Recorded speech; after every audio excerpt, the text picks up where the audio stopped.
నమస్తే, నేను ప్రశాంత్.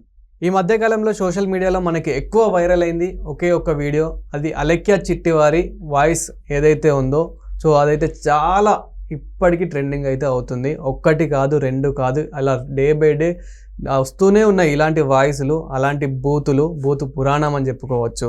సో అలాంటిది ఈరోజు అలెక్యా చిట్టి అయితే స్పందించడం జరిగింది. నేను తప్పు చేయడం జరిగింది, సారీ. ఒక్కసారి ఆ వీడియో కూడా చూద్దాం. నేను అలెక్యా చిట్టిని మాట్లాడుతున్నాను. నేను తప్పు చేశాను. ఎవరినైతే ఇప్పటి వరకు నేను తిట్టానో వాళ్ళందరినీ సారీ అడుగుతాను. అయిపోయింది, అంతే. సో ఈ ఒక్కసారితో మరి ఆ తప్పుని సరిపెట్టచ్చా అనేది తెలుసుకుందాం. ప్రస్తుతం మనతో పాటు అయితే సీనియర్ జర్నలిస్ట్ సిఎస్ రావు గారు ఉన్నారు. నమస్తే అండి. నమస్తే సార్, ఈ మధ్యకాలంలో మనకు సోషల్ మీడియాలో వైరల్ అయింది ఈ ఒక్క వాయిసే, చాలా వైరల్ అయిపోయింది. దాని తర్వాత ఇంకా చాలా మందికి ఎవరెవరినైతే తిట్టారో, సో వాళ్ళు కూడా మమ్మల్ని కూడా తిట్టారని చెప్పేసి వాళ్ళు కూడా ఒక్కొక్కటి బయట పెట్టడం జరిగింది. సో ఇప్పుడు అవన్నిటికీ నేను క్షమాపణ కోరుతున్నానని చెప్పేసి సారీ అని చెప్పడం జరిగింది. సో ఇదంతా, ఈ తప్పునంతా ఒకసారితో సరిపెట్టచ్చా? ఒకటి, నిజంగా ఆ అమ్మాయి కనుక పూర్తి స్థాయిలో అవలోకనం చేసుకొని ఇన్బిల్ట్ తప్పు జరిగింది, తప్పు చేశాను అని కనుక రిగ్రెట్ ఫీల్ అయితే మనం యాక్సెప్ట్ చేయొచ్చు. అలా కాకుండా బిజినెస్కి దెబ్బ తగులుతుంది, ఇది బిజినెస్ పడిపోయింది కాబట్టి ఏదో నామినల్గా ఓసారి పడేద్దాం, ఓసారి చెప్పేసేస్తే సరిపోతుంది, మన బిజినెస్ మనం చేసుకోవచ్చు అనుకునే రీతిలో ఆ ఆలోచనతో ఆ వీడియో పెట్టింటే మాత్రం మనం ఆహ్వానించలేం. నిజంగా తను రివీల్ అయిపోయి చేసిన పొరపాటు అది సమాజం యాక్సెప్ట్ చేయట్లేదు, సమాజం మనల్ని వెలివేస్తుంది, సమాజం తప్పుగా చూస్తుంది. సో మనం తప్పు చేసాం కాబట్టి ఆ విధంగా చూస్తుంది కదా అని రియలైజ్ అయిపోయి రియల్గా కనుక ఆ వీడియో పెట్టింటే ఆ రెండు మాటలైనా కానీ మనం ఆహ్వానించవచ్చు. బట్ ఆ ముక్తసరిగా మాట్లాడటం దాన్ని కనుక చూస్తే కనుక రియల్గా రియలైజ్ అయ్యి ఆ వీడియో పెట్టినట్టు అనిపించట్లా. సరే, ఆమె తప్పు చేసింది, తను సారీ చెప్పింది. సో ఇదంతా పక్కనే పెడితే ట్రోల్స్ చేసేవాళ్ళు ఒక లిమిట్ లేకుండా అమ్మాయి అని చూడకుండా కూడా, సో ఈమె ఏ విధంగా అయితే తిట్టిందో అంతకు మించే ట్రోల్స్ చేస్తున్నారో అది కూడా మనం చూస్తున్నాము. సో ఒక అమ్మాయికి ఇంత ట్రోల్స్ చేయడం అనేది కరెక్టేనా? రేపు తను అంటే ఇలా తను ఒక బాధకి గురై ఏమైనా చేసుకుంటే ఎవరు రెస్పాన్సిబిలిటీ? ఇప్పుడు ఇది చెట్టు ముందా ఇత్తు ముందా అనేలాగా ఒక చర్చ ఇది. ఎందుకనంటే ఫస్ట్ ఎవరు బూతులు తిడుతూ వీడియో పెట్టారు, లేదంటే ఆడియో పెట్టారు అని అంటే అలెక్యా చిట్టి పెట్టారు. దానికి ప్రతిస్పందనగా అనేక మంది పెడుతూ ఉన్నారు. సోషల్ మీడియా ఎలాంటిది అంటే బురదగుంట, అంతే. ఒకటి దొరికిందంటే ఒక రకంగా బురదగుంట అని అనాలి. ఇది వాడుక భాష, నాటు భాషలో చెప్పాలంటే బురదగుంట సోషల్ మీడియా. దాంట్లో ఎంత పవిత్రంగా ఉన్నా కానీ ఏదో ఒక రూపంలో బురద పడుతుంది. అలాంటి బురదగుంటలోకి దూకింది ఈవిడ. దూరంగా ఉండాల్సిన ఆవిడ దూకినప్పుడు ఖచ్చితంగా బురద పడుతుందిగా, పడకుండా అయితే ఉండదుగా. సో ఇక్కడ ఆ అమ్మాయి తప్ప, లేదంటే ఆ అమ్మాయిని ట్రోల్ చేసే వాళ్ళు తప్ప అంటే మనం బోత్ సైడ్స్ అబ్జెక్షన్ చేయాల్సిందే. సో ఇక్కడ అమ్మాయి చాలా తిట్టింది. సో ఎందుకు తిట్టిందంటే మీ చాలా వయసు ఎక్స్పెన్సివ్ అని జస్ట్ అడిగినందుకే తను నీచంగా, అంటే తన ఒక్క పర్సన్ని తిట్టకుండా వాళ్ళ అమ్మని కానివ్వండి, వాళ్ళ ఇంట్లో వాళ్ళను కూడా కలిపి మరీ తిట్టింది. అంటే ఇక్కడ ఒక బేరం ఆడే హక్కు మనకు లేదంటారా? ఇప్పుడు ఇక్కడ దీన్ని కొంచెం బ్రాడ్ యాంగిల్లో కనుక తీసుకొని మనం అనలైజ్ చేసుకుంటే వాళ్ళు ముగ్గురు సిస్టర్స్లా ఉన్నారు. Sisters friends. మరి వాళ్ళ ముగ్గురు అలేఖ్య, సుమ, రమ్య ముగ్గురు కలిసి అలేఖ్య చిట్టి అని పచ్చళ్ళు అమ్ముకుంటున్నారు. అది సోషల్ మీడియా వేదికగా చేసుకొని పాపులర్ అయ్యారు. కొన్ని కోట్ల రూపాయల టర్న్ ఓవర్ ఉంది. చాలా తక్కువ టైంలో, తక్కువ ఏజ్లో వాళ్ళు కోట్ల రూపాయలకు అధిపతులు అయిపోయారు. ఎందుకు అయ్యారు అంటే టాలెంట్ ఉండబట్టి అయ్యారు, అదర్వైజ్ కాలేరుగా. చాలామంది అమ్మాయిలు ఉన్నారు, మరి వీళ్ళే ఎందుకు క్లిక్ అయ్యారంటే ఇన్నోవేటివ్గా ఆలోచించారు.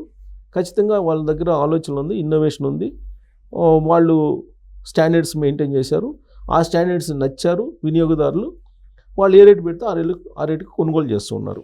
ఇదంతా కూడా సోషల్ మీడియాలో జరుగుతున్నటువంటి ప్రమోషన్ కార్యక్రమం. ఈ సోషల్ మీడియాలో ప్రమోషన్ చేసేటప్పుడు కొంతమంది గిట్టని వాళ్ళు కూడా వాళ్ళ మీద దాడి చేస్తారు. దాడి అంటే వాళ్ళ మార్కెట్ని దెబ్బతీసేటువంటి ప్రయత్నం చేస్తూ ఉంటారు. ఇప్పుడు మనం ఏదైనా ఒక ప్రోడక్ట్ గురించి మనం చెక్ చేసామనుకోండి, గూగుల్లో రివ్యూస్ చూస్తాం. రివ్యూస్ చూసినప్పుడు బ్యాడ్ రివ్యూస్ పెట్టిన వాళ్ళు ఉంటారు, గుడ్ రివ్యూస్ పెట్టిన వాళ్ళు ఉంటారు. ఓవరాల్గా గుడ్ రివ్యూస్ ఉన్నప్పుడు మనం వెళ్ళిపోతుంటాం. మన బ్యాడ్ రివ్యూస్ ఎవరు పెడతారు అని అంటే రియల్ కస్టమర్స్ పెడతారు అనుకోవడానికి లేదు. కాంపిటేటర్స్ జొరబడి పెడతారు. ఒక ప్రోడక్ట్ మార్కెట్లో బాగా వెళ్తున్నప్పుడు కాంపిటేటర్స్ ఏం చేస్తారంటే వీళ్ళు జొరబడతారు. వీళ్ళు జొరబడి దీనికి బ్యాడ్ తీసుకొచ్చేయడానికి బ్రాండ్ నేమ్ తగ్గించేదానికి ప్రయత్నం చేస్తారు. అలాగే ఇప్పుడు అలేఖ్య చిట్టి పికిల్స్ విషయంలో కూడా వాళ్ళు వాట్సాప్ వేదికే కదా వాళ్ళది, వాట్సాప్ వేదికగానే వాళ్ళు బిజినెస్ చేస్తున్నారు. ఆ వాట్సాప్ గ్రూప్లో మీ రేట్లు ఎలా ఉన్నాయి తగ్గించాలి అని అంటే వాళ్ళు రేట్లు ఫిక్స్ చేశారు. ఆ రేట్లు ఫిక్స్ చేసినప్పుడు ఆ రేట్లకి నచ్చితే తీసుకోవచ్చు, నచ్చకపోతే నువ్వు కొనలేని పరిస్థితిలో ఉన్నావు, నీ ఆర్థిక సంస్థ అంత లేదు, అలాంటప్పుడు నువ్వు కొనమాకు. వాళ్ళేం బలవంతంగా నేను కొనమని చెప్పట్లేదుగా. ఇప్పుడు వీళ్ళు ఏం చేశారు, ఈ రేట్లు ఎక్కువ ఉన్నాయని చెప్పి కామెంట్స్ పెడుతున్నారు. ఒక 4 పెట్టగానే ఇంకొక 10 మంది పెడతారు. అప్పుడు మార్కెట్ బ్రాండ్ నేమ్ పోతుంది. బహుశా ఆ కోణంలో నుంచి ఇరిటేట్ ఫీల్ అయిపోయి ఆ అమ్మాయి ఆ విధంగా వీడియో పెట్టి ఉండవచ్చు. అయితే ఆ వీడియో పెట్టేటప్పుడు పరిధి దాటి వెళ్ళిపోయింది అమ్మాయి. ఎందుకు వెళ్ళిపోయిందంటే బహుశా అర్ట్ అయిపోయి ఉంటుంది అమ్మాయి. ఎందుకంటే వాళ్ళు కష్టపడి బ్రాండ్ నేమ్ క్రియేట్ చేసుకొని దాన్ని అమ్ముకుంటున్నారు, కొనేవాళ్ళు కొంటున్నారు. కొనకపోతే కొన్ని కోట్ల రూపాయలు రావు కదా. With in the short span of 1 year లోపల మీకు అన్ని కోట్లు వస్తున్నాయి అంటే వాళ్ళ ప్రోడక్ట్కి ఆదరణ ఉండబట్టే కదా. మరి అలాంటప్పుడు కొనుగోలు ఎక్కువ ఉన్నప్పుడు ప్రోడక్ట్ ఎవరైనా సరే, ఏ బిజినెస్ పీపుల్ అయినా సరే, డిమాండ్ ఎక్కువ ఉన్నప్పుడు రేట్ ఎందుకు తగ్గిస్తాడు? అసలు రేట్ తగ్గించడు కదా. తక్కువ ఏమన్నా ఇవ్వడు కదా. తక్కువ రావాలని కోరుకుంటారు, అసలు ఊరికనే రావాలని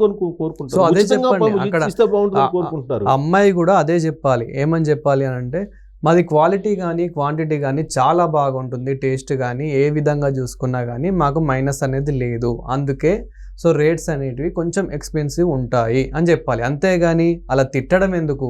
అదే నేను చెప్తుంది. ఇప్పుడు ఒకళ్ళని ఆల్మోస్ట్ ఇలాంటి ఫేస్ చేసి ఉండొచ్చు వాళ్ళు ఇంతకుముందు కూడా. ఇది బయటకు వచ్చింది కాబట్టి ఈ ఇష్యూ, ఈ వీడియో బయటకు వచ్చింది కాబట్టి అతను ఎవరో పెట్టారు, దానికి రిప్లై ఇలా ఇచ్చారని చెప్పి ఇది ఒకటే బయటకు వచ్చింది. అంతకుముందు ఇలాంటి ఎక్సర్సైజ్ జరిగి ఉంటుంది.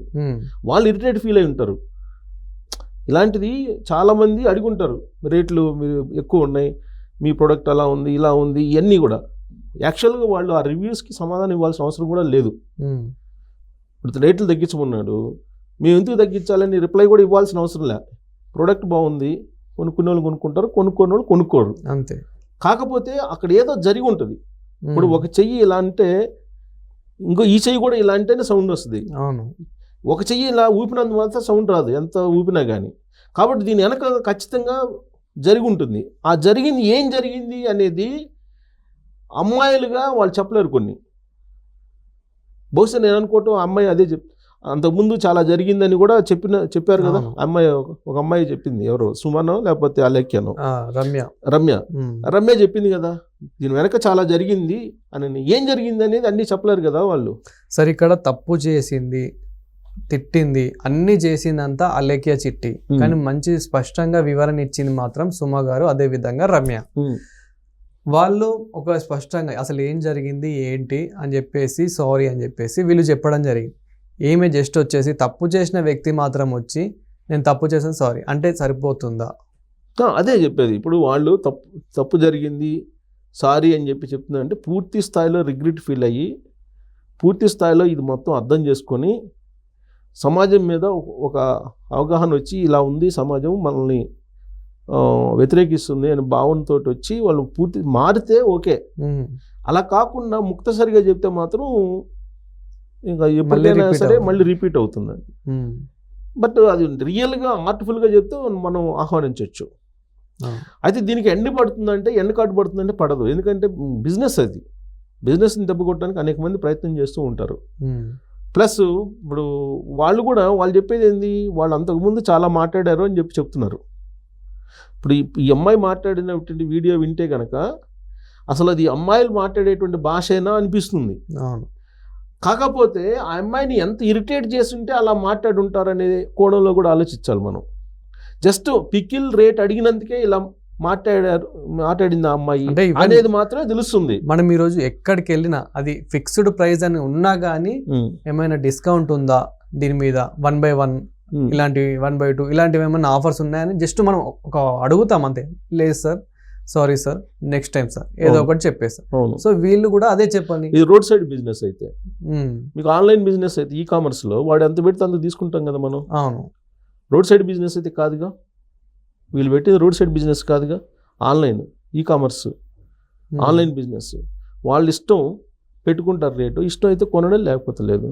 సో అడిగే హక్కు మాకు ఉంది. అడగచ్చు, మీరు అడగచ్చు, ట్రోల్ చేయొచ్చు, మీరు అబ్జెక్షన్ చేయొచ్చు, ఏదైనా చేయొచ్చు. బట్ అన్పార్లమెంటరీ వర్డ్స్ తోటి ఆ అమ్మాయిని ఎంతో ఇరిటేట్ చేయకపోతే ఆ స్థాయిలో ఆ అమ్మాయి బూతులు తిడుతుందని మనం అనుకోవడానికి లేదు. కానీ నిజంగా కనుక కేవలం రేట్ అడిగితేనే ఆ అమ్మాయి అటు తిట్టింది అని అంటే మాత్రం ఖచ్చితంగా మనం ఆ అమ్మాయిని అంగీకరించాల్సిన అవసరం లేదు. కానీ అంత సివియర్గా బూతులు ఉపయోగించి ఆ అమ్మాయి వీడియో పెట్టిందంటే ఆ పచ్చళ్ళ రేట్లు అడిగేదానికి ముందు ఏదో ఉండి ఉంటుంది, ఇరిటేషన్కి సంబంధించిన ఇష్యూస్ ఉంటాయి. అదర్వైజ్ అంత హార్ష్గా ఎవరైనా ఎందుకు రియాక్ట్ అవుతారు?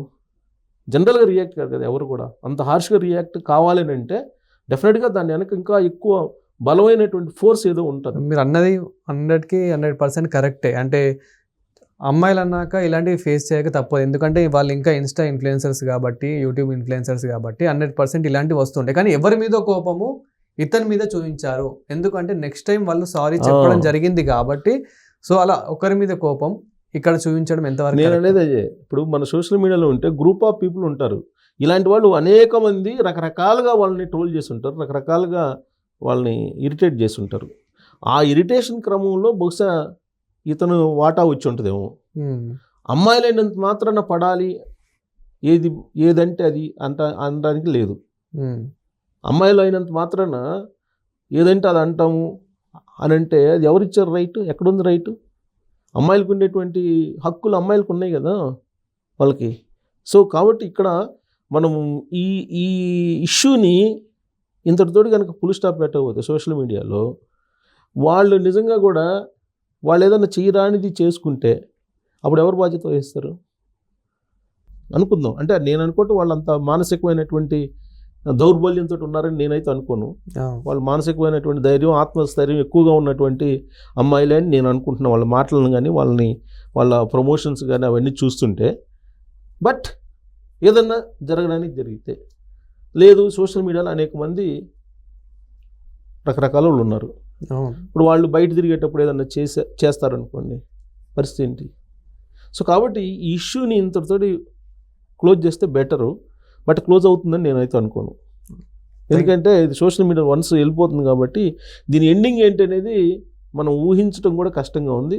ఓవరాల్గా ఏంటంటే వాళ్ళ బిజినెస్ మీద మాత్రం ఎంతో కొంత ఎఫెక్టివ్ అయితే పడి ఉంటుంది, ఎంతో కొంత, ఎక్కువ కాకపోయినా ఎంతో కొంత.